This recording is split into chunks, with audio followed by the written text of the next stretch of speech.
Hi everyone, this is Killshot from 999 Gaming. Wanted to do another video for Fallout Shelter.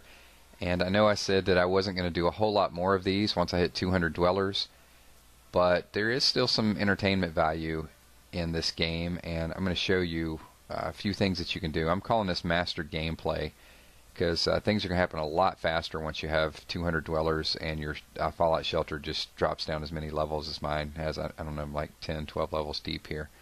So first thing is to click on all my resources, and you can see I'm almost maxed out with all resources.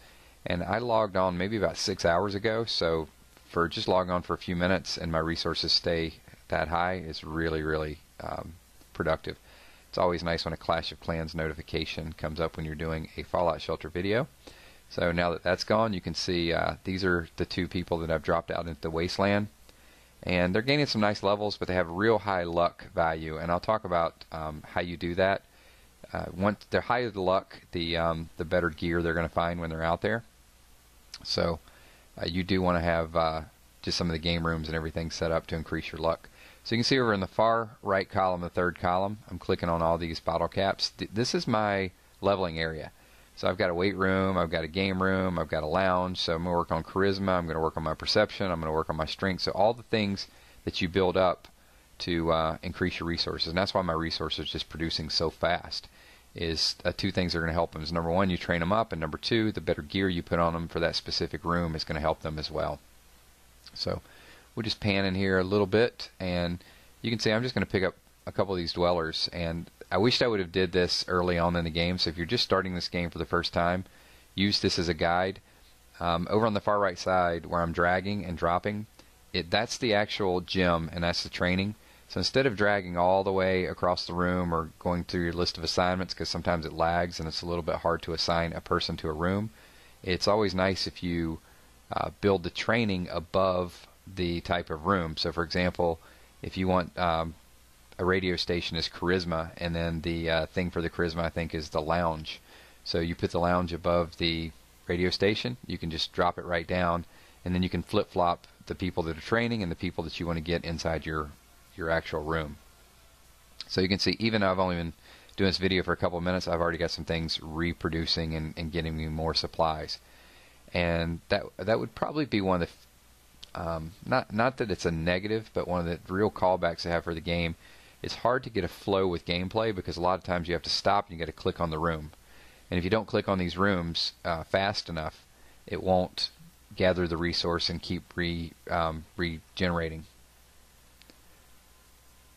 So you can see I'm looking through just some of the outfits, and you can look at these two right there. They're inside the game room, and look how high their luck is. So I could just drop them in the wilderness like right now and send them out on a mission.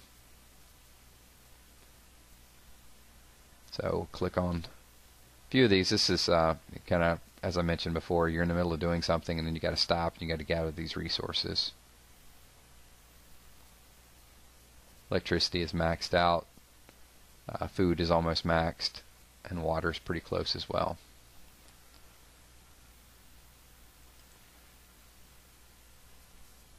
Alright, we'll collect a couple more of these resources, and you can see once I start flip-flopping these, the levels go up really fast too. So there's two advantages. One is get them in training so they can produce more resources, but secondly, while they are working on the room, once you pull them out of the training and put them in a room, they're going to increase their level. And I've got several that are probably level 2, 3, so there's still a lot of room. You know, there's a dude that was level 1 still. So you need to get them in there and get their training, get their abilities up a little bit higher.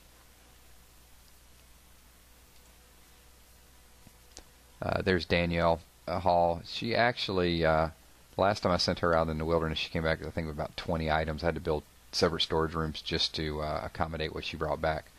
So let's put her out there again.